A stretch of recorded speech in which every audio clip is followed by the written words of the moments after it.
Bonjour, allons ensemble au dévotionnel d'aujourd'hui.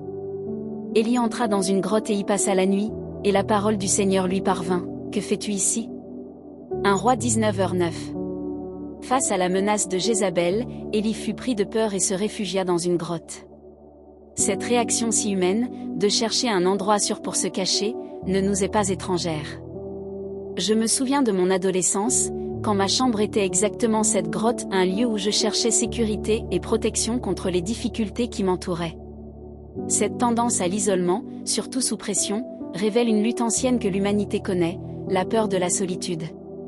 Même entourés de personnes, beaucoup d'entre nous, comme Élie, se sentent profondément seuls, que ce soit à cause de l'abandon, du rejet ou de l'insécurité.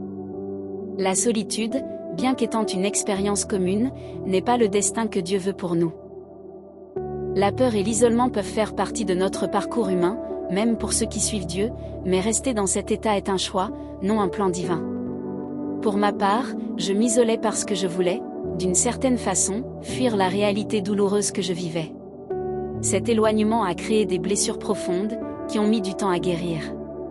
Tout a changé quand j'ai compris que je n'étais pas vraiment seule.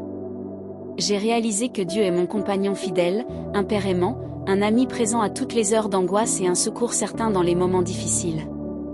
Quand j'ai rencontré ce Dieu, j'ai été sauvée de ma grotte. J'ai commencé à reconnaître ma vraie identité et à comprendre que l'amour parfait de Dieu chasse toute peur. Cet amour m'a libérée, renforcée et redonné l'espérance. Je ne sais pas quels sentiments ou circonstances t'ont retenu dans ta propre grotte, peur, rejet, angoisse, abandon ou toute autre douleur, mais je veux que tu saches. Il y a un soleil brillant dehors, un nouveau chemin qui t'attend. Aussi douloureuse que la vie ait pu être avec toi, Dieu est spécialiste pour guérir les blessures profondes et pour habiliter ses enfants à vaincre, un jour à la fois. C'est pourquoi je déclare sur ta vie un temps de renouveau, de nouveaux rêves, de victoire et d'accomplissement. Réfléchis Y. Phrase du jour.